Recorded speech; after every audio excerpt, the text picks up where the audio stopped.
Hello बच्चों, कैसे हैं आप सब। मैं नेहा राजवंशी क्लास 12 की आज की हमारी इंग्लिश क्लास में आप सबका स्वागत करती हूं। तो बच्चों, हम विस्तास बुक का चैप्टर 4 द एनिमी पढ़ रहे थे। लास्ट वीडियो में बच्चों हमने अपनी स्टोरी कंप्लीट कर ली थी। पूरी स्टोरी हमने अच्छे से पढ़ ली है, समझ ली है। और आज इस वीडियो में हम इस चैप्टर के क्वेश्चन सॉल्व करने वाले हैं। तो अगर आपने चैप्टर अच्छे से पढ़ा है तो बहुत ईजिली आप सारे क्वेश्चन का आंसर दे देंगे। तो चलिए स्टार्ट करते हैं question answers. Question first, who was doctor Sadao, where was his house. तो बच्चों फर्स्ट क्वेश्चन में हमसे दो बातें पूछी गई हैं। हमें बताना है जो हमने कैरेक्टर पढ़ा है डॉक्टर सदाव का इस स्टोरी में, तो वो डॉक्टर सदाव कौन थे, और सेकंड हमें बताना है कि उनका घर कहाँ था। तो देखते हैं answer. Doctor Sadao Hoki was an eminent Japanese surgeon and scientist. तो बच्चों का पूरा नाम था डॉक्टर सदाव हॉकी, और वो कौन थे, वो जापान में रहने वाले एक सर्जन थे और साथ ही साथ वो एक साइंटिस्ट थे। और कैसे एमिनेंट कहते हैं, बहुत फेमस, बहुत पॉपुलर। तो वो जापान के एक बहुत फेमस सर्जन थे, एक बहुत कामयाब, बहुत पॉपुलर वो एक साइंटिस्ट थे। He has spent 8 valuable years of his youth in America to learn all that could be learned of surgery and medicine there. और इन्होंने अपनी मेडिकल की पढ़ाई कहाँ से करी थी, अमेरिका से करी थी। तो इन्होंने अपनी लाइफ के 8 ईयर्स अमेरिका में बिताए थे, वो सब सीखने के लिए जो ये सीख सकते थे सर्जरी के बारे में और मेडिसिन के बारे में। तो जब ये यंग थे तो अपनी यंग एज के 8 ईयर्स इन्होंने अमेरिका में बिताए थे अपनी मेडिकल की पढ़ाई पूरी करने के लिए। He was perfecting a discovery which would render wounds entirely clean. अब बच्चों ये एक साइंटिस्ट भी थे। तो साइंटिस्ट क्या करते हैं, लगातार नई नई डिस्कवरीज करते हैं, नई नई रिसर्च करते हैं। तो ये भी उस समय एक डिस्कवरी कर रहे थे, एक नई खोज कर रहे थे। ऐसी खोज जिसके बाद क्या होगा, जितने भी वुंड्स होते हैं, घाव होते हैं चोट के, वो सभी एंटायरली यानी कंप्लीटली पूरी तरह से वो साफ हो जाएंगे। इस तरह की ये एक डिस्कवरी उस समय कर रहे थे। अब बच्चों सेकंड बात कि इनका घर कहाँ था। Doctor Sadao's house was build on rocks well above a narrow beach that was outlined with bent pines. तो इनका घर कहाँ था, एक बीच था, बीच के ऊपर कुछ रॉक्स थी, चट्टानें थी, उन चट्टानों के ऊपर इनका घर था। और वो जो बीच था उसे आउटलाइन किया गया था, यानी कि उस बीच के किनारे किनारे क्या थे, पाइन के ट्रीज थे। और ऐसे पाइन के ट्रीज जो कि बेंट थे यानी झुके हुए थे। तो बच्चों जब तेज हवा चलती है तो जो पाइन के टॉल ट्रीज होते हैं वो एक तरफ बेंट हो जाते हैं। तो एक बीच था और उस बीच के किनारे किनारे पाइन के ट्रीज लगे हुए थे। उस बीच के पास जो रॉक्स थी, उन रॉक्स के ऊपर डॉक्टर सदाव का घर था। It was on a spot of the Japanese coast. और ये जगह कैसी थी, कौन सी थी, ये थी जापानीज कोस्ट, जो जापानीज समुद्र तट है, ये उस जगह पे ये बीच था, यानी कि तो जापानीज बॉर्डर था जहां से समुद्र तट लगा करता था, बिल्कुल वहीं पे जो बीच था वहां डॉक्टर सदाव का घर था, रॉक्स के ऊपर। Next question, will doctor सदाव be arrested on the charge of harbouring an enemy. तो बच्चों नेक्स्ट क्वेश्चन हमसे पूछा गया है, हार्बरिंग कहते हैं किसी को शेल्टर देना या किसी को हाइड करके रखना। तो नेक्स्ट क्वेश्चन है हमारा कि क्या डॉक्टर सदाव को अरेस्ट कर लिया जाएगा, किस चार्ज में, एक एनिमी को हार्बर करने के चार्ज में। यानी कि डॉक्टर सदाव ने एक अमेरिकन सोल्जर को अपने घर में शेल्टर दे के रखा था, शरण दे के रखा था, छुपा के रखा था। तो क्या इसके चार्ज में क्या डॉक्टर सदाव को अरेस्ट कर लिया जाएगा। Answer, doctor सदाव knew that they would be arrested if they sheltered a white man in their house. तो बच्चों आंसर है कि डॉक्टर सदाव अच्छे से जानते थे कि अगर वो एक वाइट मैन, एक अमेरिकन मैन को, जो कि उनके देश का दुश्मन है, दुश्मन कंट्री का वो सोल्जर है, अगर उसे वो अपने घर में शेल्टर देंगे तो डेफिनेटली उन्हें अरेस्ट कर लिया जाएगा। The wounded man was a prisoner of war who had escaped with a bullet on his back. और बच्चों वो जो अमेरिकन था वो एक्चुअल में कौन था, एक प्रिजनर ऑफ वॉर था, एक कैदी था युद्ध के समय का, जो कि भाग गया था, एस्केप हो गया था अपनी कैद से। और यही रीजन था कि उसके बैक में क्या थी, एक बुलेट, एक गोली लगी हुई थी। तो वो एक्चुअल में एक प्रिजनर ऑफ वॉर था, वो वुंडेड था, घायल था, लेकिन वो एक प्रिजनर ऑफ वॉर था जो कि अपनी कैद से भाग भाग गया था और इसीलिए उसके बैग पे गोली लगी हुई थी। Since Japan was at war with America, harboring an enemy meant being a traitor to Japan। और बच्चों उस समय जापान और अमेरिका के बीच में एक वॉर चल रहा था और ऐसे समय में अगर एनिमी को यानी कि एक अमेरिकन को अपने घर में आप शेल्टर दे रहे हो तो उसका क्या मतलब है कि आप अपने देश जापान से क्या कर रहे हो, विद्रोह कर रहे हो, अपने देश के साथ आप गद्दारी कर रहे हो। Doctor Sadao could be arrested if anyone complaint against him. तो इसीलिए अगर कोई भी इस बात की कंप्लेन कर देता, अगर ये बात वहाँ की आर्मी तक, पुलिस तक पहुँच जाती कि डॉक्टर सदाओ ने अपने घर में एक अमेरिकन सोल्जर को रख रखा है, तो डेफिनेटली डॉक्टर सदाओ को अरेस्ट कर लिया जाता and accused him of harbouring an enemy. क्योंकि उनके ऊपर चार्ज लगता है कि उन्होंने एक एनिमी को अपने घर में हार्बर कर रखा है, शरण दे के रख रखा है। नेक्स्ट क्वेश्चन, विल हना help the wounded man and wash him herself. तो बच्चों नेक्स्ट क्वेश्चन है हमारा कि जो डॉक्टर सदाओ की वाइफ थी हना, क्या वो उस घायल इंसान की, उस अमेरिकन सोल्जर की हेल्प करेगी और क्या वो उसे खुद ही वॉश करेगी, क्या वो उसे खुद ही क्लीन करेगी? Answer, at first Hannah will hesitate to help the wounded man as he belongs to their enemy country। तो बच्चों पहले तो हना क्या होगी, हेजिटेट होगी, थोड़ा सा संकोच करेगी कि वो उस वुंडेड मैन की हेल्प कैसे करे जो कि एक्चुअल में कहाँ से बिलोंग करता है, उनके एक दुश्मन देश से वो बिलोंग करता है। तो पहले तो हना थोड़ा हेजिटेट होगी, थोड़ा सा संकोच करेगी, but her humanity will force her to be kind. लेकिन बाद में हमने पढ़ा है कि हना कितने अच्छे हार्ट वाली, बहुत ही काइंड एक लेडी है, तो उसके अंदर जो ह्यूमैनिटी है, जो उसके अंदर मानवता है, वो उसे फोर्स करेगी कि वो थोड़ी सी काइंडनेस शो करे, वो उस वुंडेड मैन के लिए थोड़ी सी काइंड हो।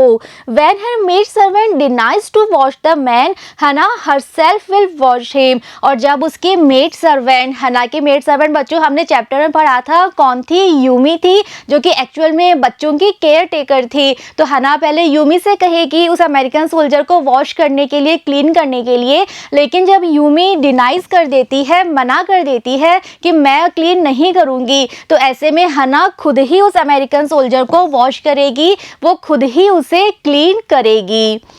Next question, what will doctor Sadao and his wife do with the man. तो बच्चों नेक्स्ट क्वेश्चन है हमारा कि जब डॉक्टर सदाओ और हना को वो अमेरिकन सोल्जर मिलता है बीच पे, तो दोनों के बीच में बहुत ज़्यादा डिस्कशन होता है। दोनों बहुत सोचते हैं कि हम इसका क्या करें, क्या पॉसिबल सॉल्यूशन है जो कि बेस्ट हो सकता है ऐसे सिचुएशन में। तो बच्चों हमारा क्वेश्चन है कि फाइनली डॉक्टर सदाओ और उनकी वाइफ हना उस अमेरिकन सोल्जर के साथ क्या करते हैं? Answer, Dr. Sadao and his wife Hana had told the servants that they only wanted to bring the man to his senses so that they could turn him over as a prisoner। तो बच्चों काफ़ी discussion के बाद finally doctor सदाओ और हना उस American soldier को अपने घर लेके आ जाते हैं। और जब वो उसे घर लेके आते हैं तो उन्हें घर में जो बाकी सर्वेंट्स हैं, जिसमें गार्डनर है, कुक है, यूमी है, तो उन्हें उन सबको भी बताना था कि हमारे घर में एक अमेरिकन सोल्जर है। तो वो उन सबको बता देते हैं और साथ ही वो क्या कहते हैं कि वो उस अमेरिकन सोल्जर को अपने घर इसलिए लाए हैं, उनका सिर्फ इतना सा इंटेंशन है कि वो अपनी सेंसेस में आ जाए। अभी वो घायल था, बेहोश था, तो उन्होंने कहा कि हम सिर्फ इतना चाहते हैं कि ये होश में आ जाए, ये इतना घायल है, इसकी थोड़ी सी चोट ठीक हो जाए, ये होश में आ जाए, ताकि इसको फिर हम प्रिजनर की तरह हमारे देश की आर्मी को, हमारे देश की पुलिस को हम इसे सौंप दें। तो वो अपने सर्वेंट से यही कहते हैं कि हम सिर्फ इसलिए लाए हैं इसे ताकि ये होश में आ जाए, ये जो भी इतना ज़्यादा घायल है, बेहोश है, इसकी चोट थोड़ी सी ठीक हो जाए। They knew that the best possible course under the circumstances was to put him back into the sea। और उससे पहले उन्होंने बहुत डिस्कशन किया था और दोनों इस बात पे एग्री थे कि बेस्ट सॉल्यूशन तो क्या है कि इसको हम फिर से समुद्र में ही डाल देते हैं, जहाँ से ये आया है वहीं इसको वापस भेज देते हैं। तो जो सर्कमस्टांसेस थी, जो परिस्थितियाँ थी, उसमें बेस्ट सॉल्यूशन दोनों को यही लग रहा था। However, Dr. Sadao was against handing over a wounded man to the police. लेकिन फिर डॉक्टर सदाव इस बात के बिल्कुल अगेंस्ट थे, बिल्कुल विरोध में थे कि एक घायल इंसान को पुलिस को कैसे सौंपा जा सकता है। वो एक डॉक्टर थे तो वो अपने सामने देख नहीं पा रहे थे कि इतना घायल है, इसको गोली लगी है, इसका खून बह रहा है, ये बेहोश है। तो इस बात के अगेंस्ट थे कि एक घायल इंसान को हम पुलिस को नहीं दे सकते। He decided to carry him into the house, इसीलिए वो डिसाइड करते हैं कि वो उसे अपने घर में लेके जाएंगे। He operated upon him and extracted the bullet from his body, और फिर वो उसका ऑपरेशन भी करते हैं और उसकी बॉडी में जो बुलेट थी उसे भी एक्सट्रैक्ट यानी बाहर निकाल देते हैं। He kept the white man in his house, और ऑपरेशन के बाद में भी वो उस अमेरिकन सोल्जर को अपने घर में ही रखते हैं। He and his wife looked after him and fed him till he was strong enough to walk on his leg, और ऑपरेशन के बाद में डॉक्टर सदाव और उनकी वाइफ हना दोनों उसकी बहुत अच्छे से लुक आफ्टर करते हैं, बहुत अच्छे से उसकी देखभाल करते हैं, और वो उसे खाना भी देते हैं जब तक कि वो इतना स्ट्रॉन्ग ना हो जाए, उसमें इतनी स्ट्रेंथ ना आ जाए कि वो अपने पैरों पे खुद से वॉक कर पाए, खुद से चल पाए। तो वो स्टार्टिंग में बहुत ज़्यादा वीक था, तो जब वो इतना स्ट्रॉन्ग ना हुआ, जब तक कि वो खड़ा हो पाए, चल पाए, तब तक डॉक्टर सदाव और हन्ना उसकी बहुत अच्छे से देखभाल करते हैं, उसको अपने घर में रखते हैं और बिल्कुल अच्छे से उसको ठीक कर देते हैं। Next question, what will doctor Sadao do to get rid of the man. तो बच्चों नेक्स्ट क्वेश्चन है कि अब जब वो अमेरिकन सोल्जर ठीक हो जाता है, अब वो इतना स्ट्रॉन्ग भी है कि वो चल पा रहा है, बैठ पा रहा है, तो फाइनली डॉक्टर सदाव क्या करते हैं, उससे गेट रिड यानी छुटकारा पाने के लिए, उससे अपने घर से निकालने के लिए डॉक्टर सदाव फाइनली क्या करते हैं, उसको अपने घर से निकालने के लिए। Answer, doctor सदाव will give him a boat with enough food and clothes in it. तो फाइनली डॉक्टर सदाव का क्या प्लान था कि उसको अपने घर से कैसे निकालें, तो वो प्लान बनाते हैं और प्लान के अकॉर्डिंग वो उस अमेरिकन सोल्जर को अपनी बोट देते हैं और उस बोट के अंदर वो खाना भी रख देते हैं, एक्स्ट्रा कपड़े भी रख देते हैं। He will instruct him to reach a nearby island, और उसके बाद में वो उस अमेरिकन सोल्जर को इंस्ट्रक्शंस देते हैं कि उस बोट का यूज़ करके वो पास वाले आइलैंड पे चला जाए। From there he will be able to take a Korean boat and escape to freedom, और जब वो उस आइलैंड पे पहुंच जाएगा तो वहां जाके उसे वेट करना था एक कोरियन फिशिंग बोट का, और जब वो बोट उसे मिल जाती तो उस बोट की हेल्प लेके वो हमेशा के लिए अपनी फ्रीडम के लिए वहां से भाग सकता था। Thus doctor सदाव will get rid of him, और इसी तरह से डॉक्टर सदाव का प्लान था उससे अपना छुटकारा पाने के लिए, उसको अपने घर से निकालने के लिए, जो कि उन्होंने बिल्कुल सक्सेसफुली एग्जीक्यूट भी किया था। फाइनली वो उसको अपने घर से निकाल पाए थे, लेकिन सही सलामत उसकी जान बचा के।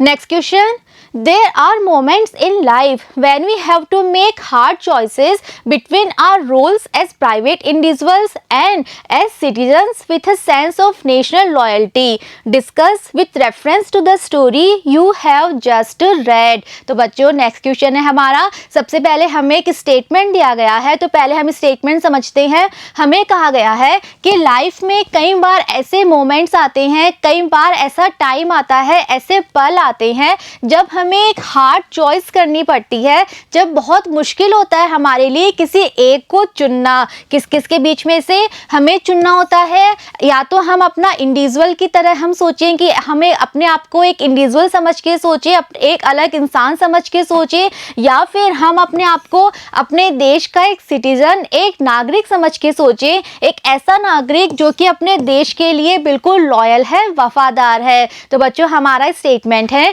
कि हमारी लाइफ में भी कई बार ऐसा टाइम आता है जब हमें बहुत मुश्किल हो जाता है किसी एक चीज़ को डिसाइड करना कि क्या हम एक इंडिविजुअल की तरह सोचें या फिर हम अपने देश के एक सच्चे नागरिक की तरह सोचें जो कि अपने देश के लिए बिल्कुल लॉयल है। अब आगे क्वेश्चन क्या है, हमें इस स्टेटमेंट को डिस्कस करना है। इस स्टेटमेंट के बारे में हमें अपने विचार बताने हैं और उस स्टोरी का रेफरेंस लेके, जो स्टोरी हमने अभी पढ़ी है, तो हमने जो स्टोरी पढ़ी है द द एनिमी, उस स्टोरी के रेफरेंस को लेके हमें इस स्टेटमेंट के बारे में अपने विचार बताने हैं। इस स्टेटमेंट को हमें यहाँ पर डिस्कस करना है। तो देखते हैं इसका answer. The story the enemy is about the dilemma faced by A Japanese doctor. तो बच्चों जो स्टोरी हमने पढ़ी है द एनिमी, उसकी थीम क्या है, वो किस चीज पे बेस्ड है? वो बेस्ड है एक डायलेमा पर। डायलेमा कहते हैं बच्चों दुविधा। दुविधा मतलब जब हमारे सामने दो ऑप्शन होते हैं और हम बहुत ज़्यादा कंफ्यूज होते हैं, कभी हमारा माइंड फर्स्ट ऑप्शन को चूज करता है, कभी हमारा माइंड सेकंड ऑप्शन की तरफ जाता है, तो उसे कहते हैं डायलेमा। जब हम बहुत ज़्यादा कंफ्यूज होते हैं दो ऑप्शंस में से। तो जो स्टोरी है द एनिमी, इसमें भी एक कंफ्यूजन है, एक दुविधा है, एक ऐसी दुविधा जिसे कि एक जापानीज डॉक्टर फेस कर रहे थे, जिस दुविधा को एक जापानीज डॉक्टर जिस दुविधा का सामना कर रहे थे। An enemy soldier is washed up by the sea and comes at his doorstep। तो उनकी दुविधा, उनका डायलेमा क्या था? तो उनके घर के आगे एक एनिमी सोल्जर आ जाता है, एक अमेरिकन सोल्जर आ जाता है, समुद्र में से, सी में से बाहर निकल के उनके घर के सामने आके वो बेहोश होके गिर जाता है। Now, as being a loyal Japanese, he should hand over the man to the police। अब उन्हें पता चल जाता है कि ये एक अमेरिकन सोल्जर है और वो भी प्रिजनर ऑफ वॉर है, ये अपनी कैसे भाग कर आया है ये उन्हें पता चल जाता है। तो अगर वो एक लॉयल जापानीज हैं, अगर वो एक सच्चे देशभक्त जापानीज हैं जो कि अपने देश से बहुत प्यार करते हैं, तब तो उन्हें क्या करना चाहिए था? उन्हें बिना कुछ सोचे तुरंत उस आदमी को पुलिस को सौंप देना चाहिए था। But the man is badly wounded. लेकिन बाद में डॉक्टर सदाओ देखते हैं कि वो तो बहुत ज़्यादा घायल है, उसको चोट लगी है, उसको गोली लगी है और इतना खून बह गया है कि वो बेहोश हो गया था। This appears a heart for a doctor. और ये देखते ही डॉक्टर सदाओ, क्योंकि एक डॉक्टर हैं, तो जैसे उन्होंने देखा कि वो अमेरिकन सोल्जर इतना घायल है, तो ये देखते ही उनके अंदर जो डॉक्टर वाला हार्ट था वो अपने आप जाग जाता है। Now he has to make choice whether being a doctor first और ए पैट्रियट। और वो डॉक्टर सदाओ के लिए सबसे टफ टाइम था जब उन्हें डिसाइड करना था कि वो क्या करें। क्या वो अपने आप को पहले एक डॉक्टर की तरह, जो कि वो है, जो कि उनका प्रोफेशन है, तो क्या वो एक डॉक्टर की तरह एक्ट करें पहले, या फिर वो एक सच्चे देशभक्त की तरह वो एक्ट करे। He recalls the principles of his profession that he must save a life if he can। तो वो बहुत ज़्यादा कंफ्यूज्ड हैं, वो नहीं जानते थे कि उन्हें क्या करना चाहिए, एक डॉक्टर होने की ड्यूटी पूरी करनी चाहिए या फिर एक जापानीज़, एक सच्चे देशभक्त होने की ड्यूटी पूरी करनी चाहिए। तो बहुत ज़्यादा सोचने के बाद फाइनली उन्हें याद आते हैं वो सारे प्रिंसिपल जो कि उनके प्रोफेशन के होते हैं। तो बच्चों जो डॉक्टर्स होते हैं, डॉक्टर जो प्रोफेशन होता है, उसमें सबसे बड़ा प्रिंसिपल यही होता है कि डॉक्टर्स अपने सामने किसी को मरता हुआ नहीं देख सकते। अगर वो उसकी जान बचा सकते हैं तो वो उसको मरता हुआ नहीं छोड़ सकते। और यही सारे प्रिंसिपल्स डॉक्टर सदाओ को रिकॉल हो जाते हैं, याद आ जाते हैं।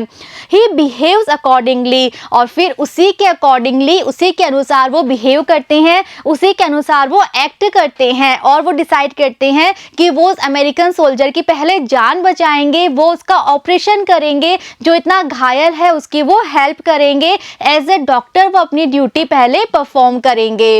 Next question. Dr. Sadao was compelled by his duty as a doctor to help the enemy soldier.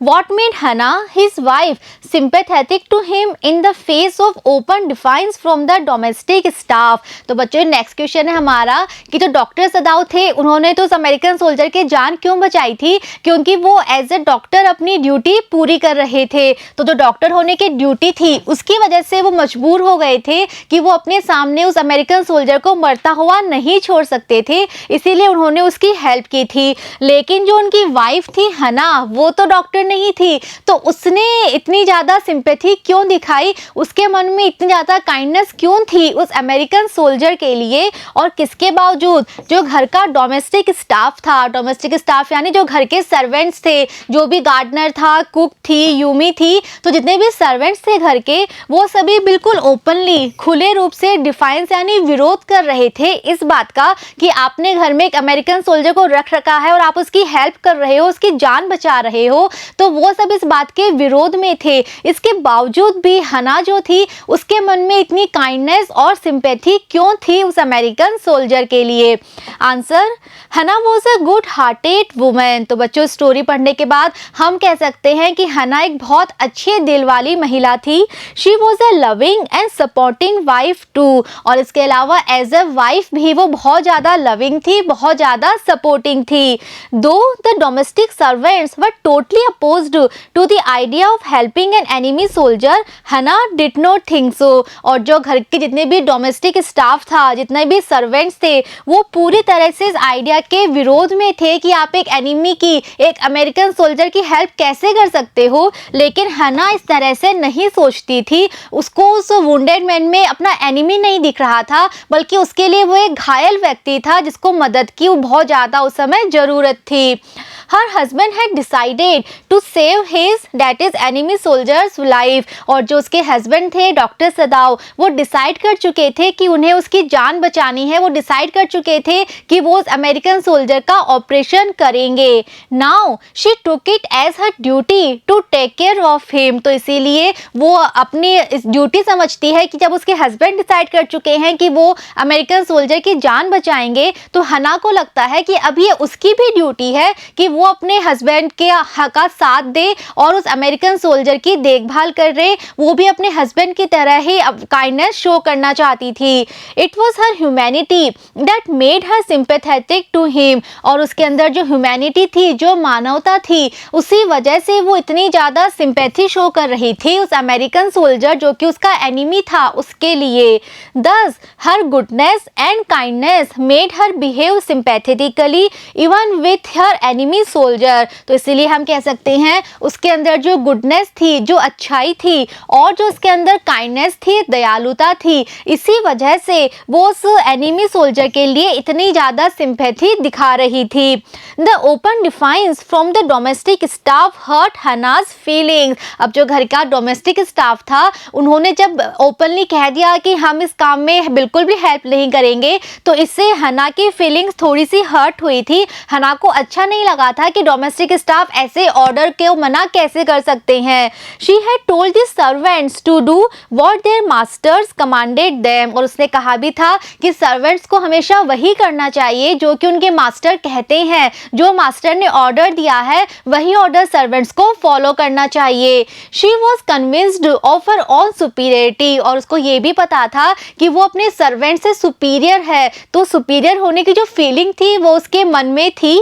She became sympathetic to her husband and helped him in his efforts to heal the wounded man। और इसीलिए जो servants का विरोध था, उस विरोध का उसके ऊपर बिल्कुल भी असर नहीं पड़ा और वो अपने हस्बैंड का पूरी तरह से साथ देती है और उस वुंडेड मैन, उस अमेरिकन सोल्जर की हेल्प करती है, उसकी देखभाल करती है, उसकी वो मदद करती है।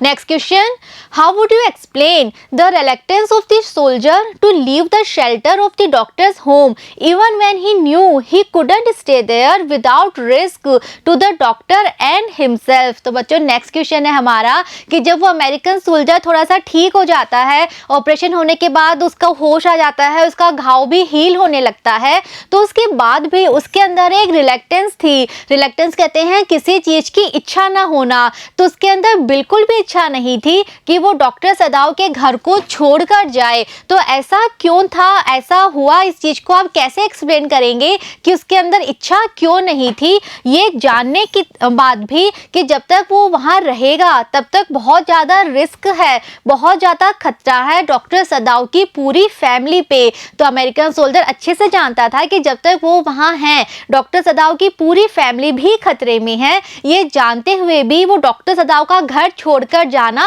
क्यों नहीं चाहता था? आप इस बात को कैसे एक्सप्लेन करेंगे? आपको क्या लगता है, क्या रीजन था? Answer, the young man saw that doctor Sadao and his wife Hana were different from other Japanese. तो बच्चों, जब उस अमेरिकन सोल्जर को होश आता है, उसे पता चलता है कि डॉक्टर सदाव ने उसका ऑपरेशन करा है, उसका घाव ठीक होने लगा है, वो चीज़ों को देखता है, समझता है, तो वो जान जाता है कि डॉक्टर सदाव और हना जो हैं वो बाकी जापानीज से बहुत ज़्यादा अलग थे। They spoke English well, looked after him and served him food. तो उसने देखा कि वो दोनों बहुत अच्छे से इंग्लिश बोल पाते हैं। वो समझ गया था कि उन दोनों ने उसकी कितनी अच्छे से देखभाल की है और उसे खाना भी दिया है। He knew that their house was a safe place for him. और वो बहुत अच्छे से जान गया था कि डॉक्टर सदाव का घर उसके लिए बिल्कुल सेफ प्लेस है, जहां वो पूरी तरह से सुरक्षित है। If he went out of doctor Sadao's house there was a danger of being caught. तो अगर अब वो डॉक्टर सदाव के घर से बाहर जाता तो निश्चित रूप से एक खतरा था उसके पकड़े जाने का, क्योंकि उसके लिए बिल्कुल एक अनजान देश था, उसका एक दुश्मन देश था। तो अगर वो बाहर जाएगा तो डेफिनेटली उसे कोई भी अरेस्ट करवा देगा, इसीलिए वो घर से बाहर बिल्कुल नहीं जाना चाहता था।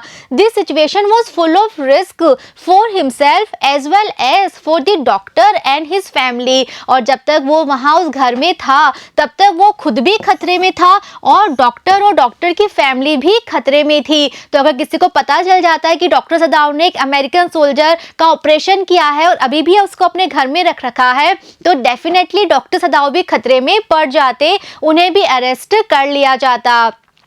Thus, it is quite clear that the reluctance of the soldier was caused by the single motive of self-preservation। तो इस तरह से हम कह सकते हैं कि वो जो अमेरिकन सोल्जर घर छोड़ के नहीं जाना चाहता था, उसका रीज़न सिर्फ एक ही मोटिव था। और वो मोटिव क्या था? वो अपने आप को खुद को प्रिजर्व यानी बचाना चाहता था, वो खुद को बचाना चाहता था, इसलिए वो घर छोड़ के नहीं जाना चाहता था। He knew from the treatment he had received from the couple that they would save him। और उस घर में उसे जो ट्रीटमेंट मिल रहा था उस कपल से, कौन सा कपल? डॉक्टर सदाव और उनकी वाइफ हना। तो उन दोनों से उसे जो ट्रीटमेंट मिल रहा था, उस ट्रीटमेंट से वो समझ चुका था कि वहाँ वो पूरी तरह से सुरक्षित है, वो दोनों उसे बचा लेंगे, चाहे कुछ भी हो जाए वो दोनों उसे कुछ नहीं होने देंगे। He found it a safe haven for himself। और डॉक्टर सदाव का घर उसे कैसा लग रहा था? एक सेफ हेवन की तरह लग रहा था, जहाँ वो पूरी तरह से सुरक्षित है। एक दुश्मन देश में होते हुए भी वो अपने आप को कंप्लीटली सेफ फील कर रहा था डॉक्टर सदाव के घर में। Next question, what explains the attitude of the general in the matter of the enemy soldier?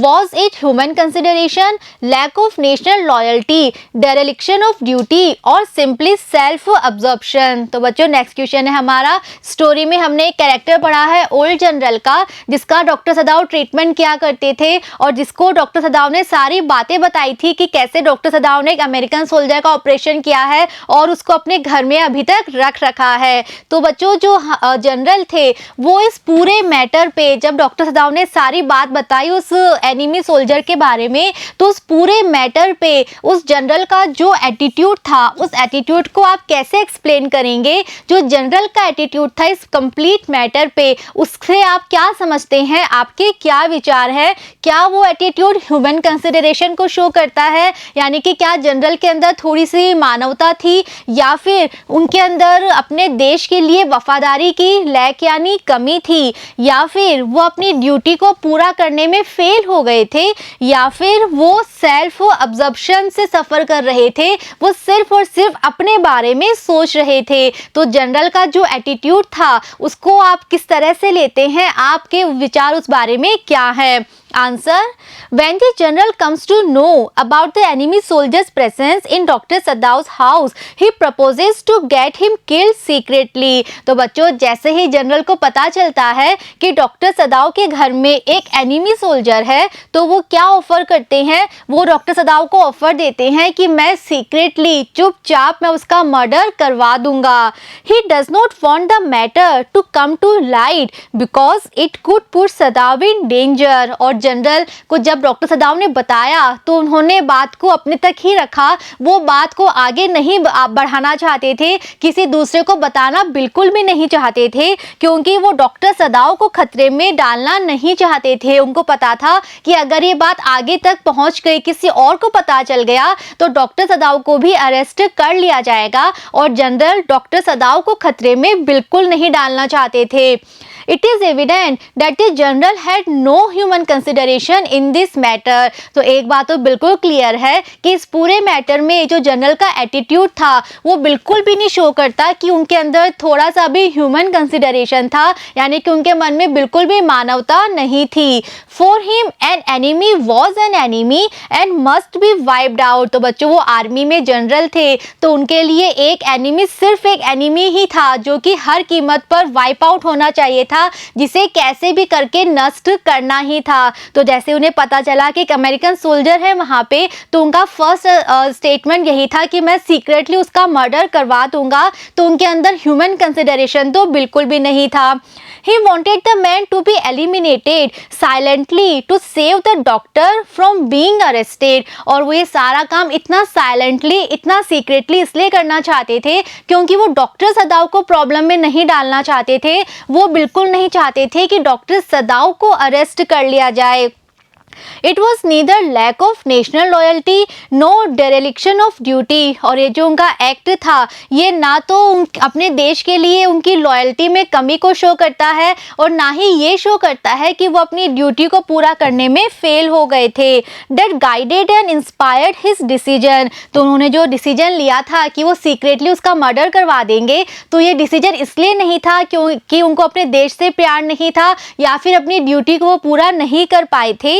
It was simply his sense of self absorption. बल्कि सिर्फ और सिर्फ क्या रीजन था, रीजन ये था कि वो सिर्फ अपने बारे में सोच रहे थे। वो अपने बारे में ही सोच के उन्होंने ये डिसीजन लिया था। He wanted to keep doctor Sadao safe only for his own sake. और वो डॉक्टर सदाव को सेफ रखना चाहते थे, क्यों? खुद के लिए।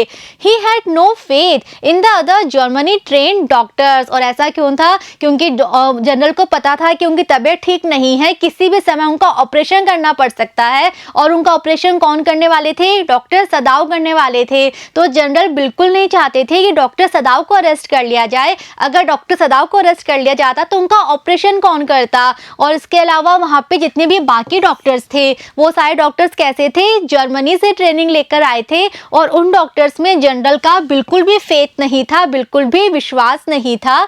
ही might have to be operated upon any time when he had another attack and he had full faith in the skill and loyalty of Dr. Saddam only। तो जनरल को पता था कि किसी भी समय उनकी ऑपरेशन करना पड़ सकता है और उनका पूरा विश्वास सिर्फ डॉक्टर सदाव की स्किल और डॉक्टर सदाव की लॉयल्टी में था।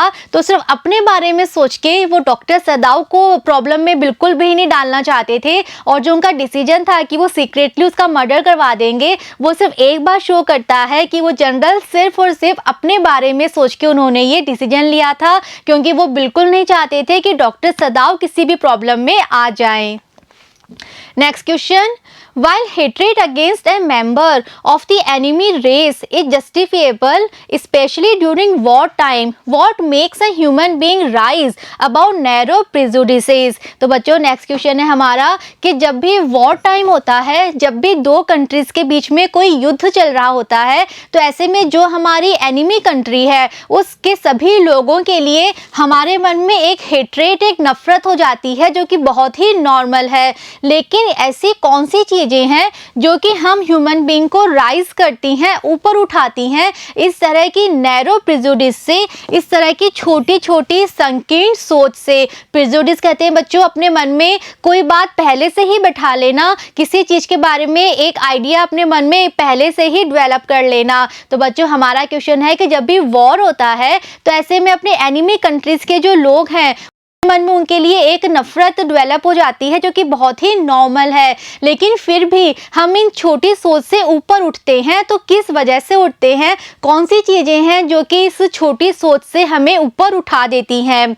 Answer, wars gives birth to hatred. तो बच्चों जब भी वॉर होती है तो उसका रिजल्ट क्या होता है? नफरत। But hatred can never bring peace to one's mind. लेकिन जो नफरत होती है इसकी वजह से हमारे माइंड में कभी भी शांति नहीं हो सकती। It is the feeling of love and sympathy that keeps one at peace within himself. तो अगर हमें शांति से रहना है तो हमारे मन में लव और सिंपैथी जैसी फीलिंग्स होनी चाहिए। These human qualities make a human being rise above narrow prejudice. तो ये जो human qualities हैं, love, sympathy, kindness, यही वो qualities हैं जिनके कारण एक human being जो है वो छोटी छोटी सोच से ऊपर उठ पाता है, अपनी छोटी धारणाओं को छोड़कर वो ऊपर उठ पाता है, एक वाइड पॉइंट ऑफ व्यू से वो सोच पाता है.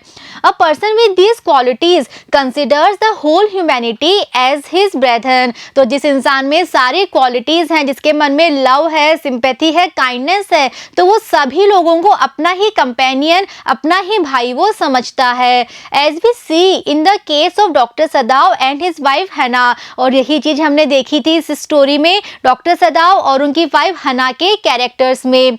It is sheer pity in their hearts that makes them help him. और उनके मन में जो पिटी थी, जो दया, जो सिंपैथी थी, इसी कारण वो उस अमेरिकन सोल्जर जो कि उनका एनिमी था, उसकी वो जान बचा पाए, उसकी वो हेल्प कर पाए. Doctor Sadao operates upon his wound and Hana takes proper care of him. और दोनों ने मिलकर उसकी जान बचाई थी. जहां डॉक्टर सदाव ने उसका ऑपरेशन किया था, उसके शरीर से गोली निकाली थी, उसको ठीक किया था, वहीं हना ने भी पूरा साथ दिया था. उसने बहुत अच्छे से उसकी देखभाल की थी. तो अगर हमारे मन में लव है, सिंपैथी है, काइंडनेस है, अगर हमारे मन में ये अच्छी क्वालिटीज हैं, तभी हम छोटी छोटी विचारधाराओं को छोड़कर ऊपर उठ सकते हैं, एक वाइडर पॉइंट ऑफ व्यू से हम चीजों को देख सकते हैं. Next question, Do you think the doctor's final solution to the problem was the best possible one in the circumstances? तो बच्चों नेक्स्ट क्वेश्चन है हमारा कि जो डॉक्टर सदाव ने फाइनल सॉल्यूशन निकाला था इस प्रॉब्लम का, तो क्या वो सॉल्यूशन बेस्ट था उन सर्कमस्टांसेस में? तो जो परिस्थितियां थी, उन परिस्थितियों में क्या डॉक्टर सदाव का सॉल्यूशन आपको बेस्ट लगता है? Answer, Yes, I think the doctor's final solution to the problem was the best possible one in the circumstances. तो हमारा आंसर है हाँ, जो डॉक्टर सदाव का फाइनल सॉल्यूशन था वो बेस्ट था उन circumstances में.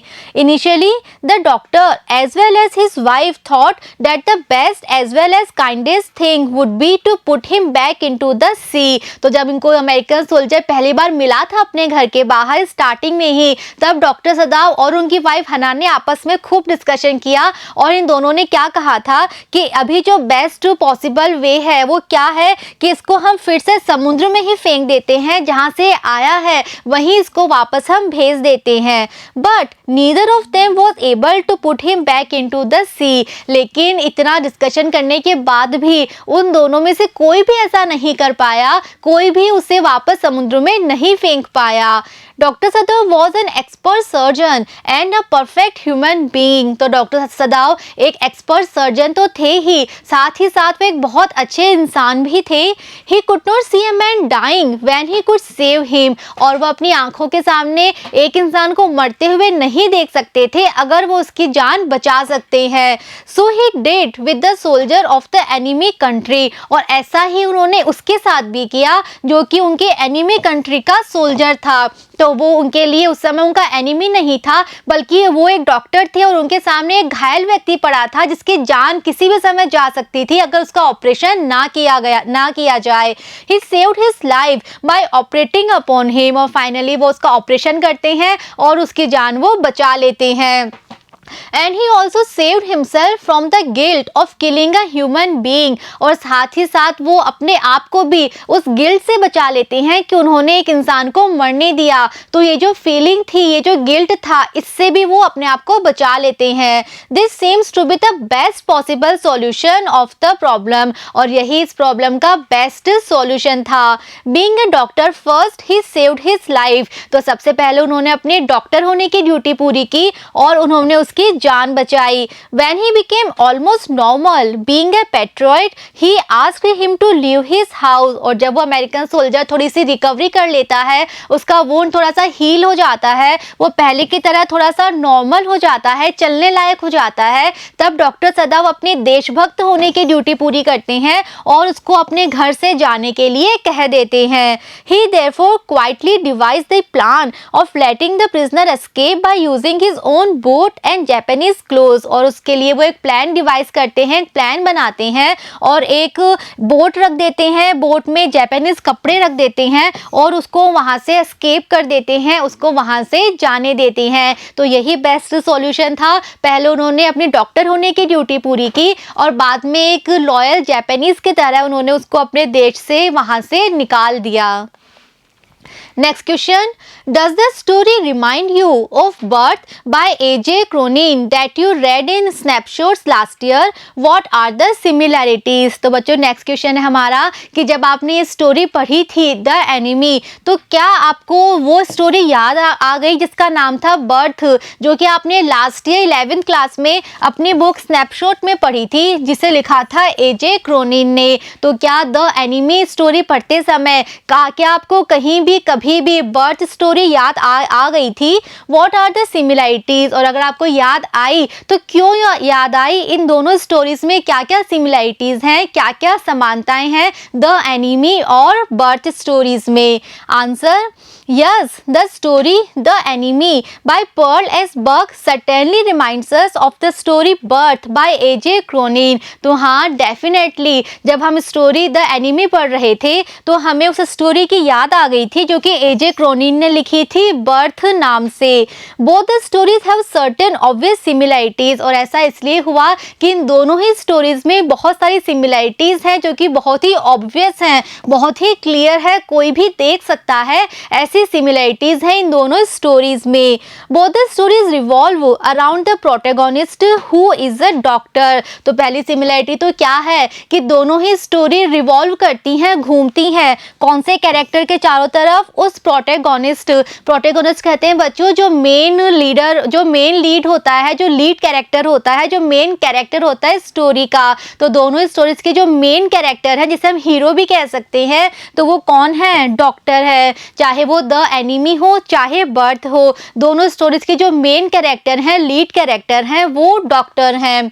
Both of them focus on the doctor's devotion and dedication to his duty and his concern for the well-being of his patient। तो दोनों ही स्टोरीज के लीड कैरेक्टर डॉक्टर्स हैं और दोनों ही डॉक्टर्स कैसे हैं जिनका पूरा फोकस किसकी तरफ है? एज ए डॉक्टर जो ड्यूटी होती है, उस ड्यूटी का जो डेडिकेशन है, जो डिवोशन है, उसकी तरफ उनका पूरा फोकस है और उनके पेशेंट वेल-बीइंग में रहे, उनका पेशेंट अच्छे से रहे, यही उनका कंसर्न है। तो दोनों स्टोरीज में डॉक्टर हैं और दोनों ही डॉक्टर ऐसे ही हैं जिनका पूरा फोकस अपनी ड्यूटी अच्छे से परफॉर्म करने में है। दोनों ही अपनी ड्यूटी के लिए अच्छी तरह से डिवोटेड है और डेडिकेटेड है। Birth and the enemy, both this stories bring to light the dilemma of a doctor's mind. और सिमिलरिटी क्या है?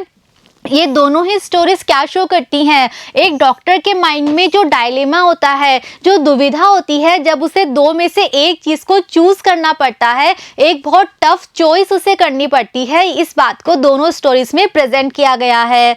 In Birth the doctor is faced with the problem whether to save the mother और the child at the time of the child birth. तो जो story थी the birth, उसमें हमने क्या पढ़ा था कि डॉक्टर एक ऐसी प्रॉब्लम फेस करते हैं जहां उन्हें चूज करना था, डिसाइड करना था कि वो किसकी जान बचाएं। चाइल्ड बर्थ के समय वो मदर की जान बचाएं या फिर बच्चे की जान बचाएं, ये उन्हें डिसाइड करना था, ये टफ चॉइस उन्हें लेनी थी।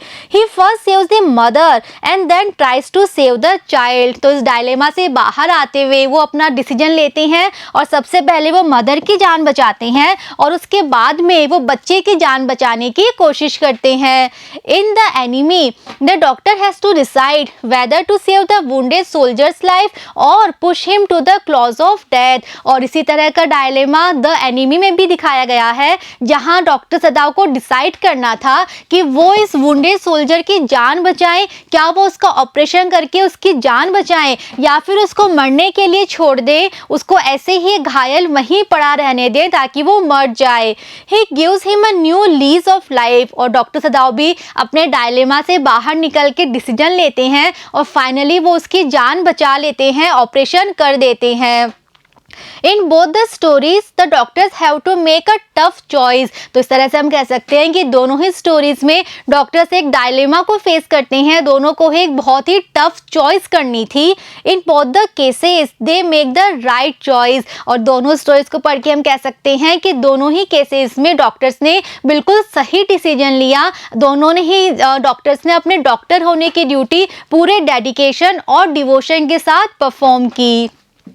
Next question, is there any film you have seen or novel you have read with a similar theme? तो बच्चों नेक्स्ट क्वेश्चन है हमारा, हमने जो स्टोरी पढ़ी है द एनिमी, उसकी जो थीम है, उसकी जो विषय वस्तु है, क्या उस विषय वस्तु से सिमिलर कोई स्टोरी आपने पढ़ी है कभी, या फिर कोई मूवी आपने कभी देखी है? तो उस स्टोरी को पढ़ते समय क्या आपको याद आता है कि ऐसी मिलती जुलती आपने कोई मूवी देखी है पहले, कोई फिल्म देखी है पहले, या फिर कोई नॉवेल या बुक आपने कभी पढ़ी है? तो बच्चों इसका आंसर आप अपने हिसाब से भी लिख सकते हैं। अगर आपने सच में कोई मूवी देखी है, कोई फिल्म देखी है, या कोई बुक पढ़ी है, नॉवल पढ़ा है, तो उसको आप यहाँ मेंशन कर सकते हैं, अपना आंसर आप वैसे लिख सकते हैं। तो देखते हैं हमने यहाँ क्या लिखा है।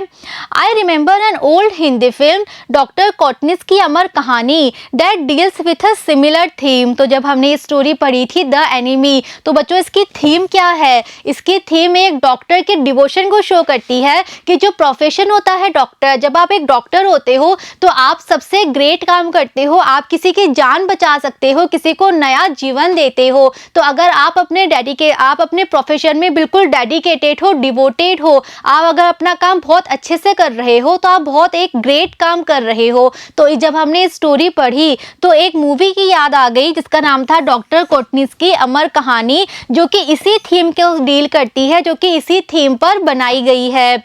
The eminent doctor gives up his practice and goes to the war front to look after the wounded and ailing soldiers and render them medical help। तो इस मूवी में क्या होता है, एक बहुत ही फेमस डॉक्टर होते हैं, लेकिन फिर वो अपनी प्रैक्टिस छोड़ देते हैं। अपना जो डॉक्टर का जो वो काम किया करते थे, उस काम को, उस प्रैक्टिस को वो छोड़ के कहाँ चले जाते हैं? वॉर फ्रंट पे चले जाते हैं, जहाँ पे वॉर चल रही थी वहाँ वो चले जाते हैं, और वहाँ पे जितने भी घायल बीमार सैनिक थे उनकी वो हेल्प करते हैं, और हर तरह की मेडिकल केयर वो उन्हें देते हैं। He spares no pain in performing his duties. और एज अ डॉक्टर अपनी ड्यूटी पूरी करते समय वो बहुत सारे पेन, बहुत सारी सफरिंग को फेस करते हैं, लेकिन फिर भी एज अ डॉक्टर वो अपनी ड्यूटी बहुत अच्छे से पूरी करते हैं। वो सोल्जर्स की, घायल सोल्जर्स की बहुत ज़्यादा हेल्प करते हैं।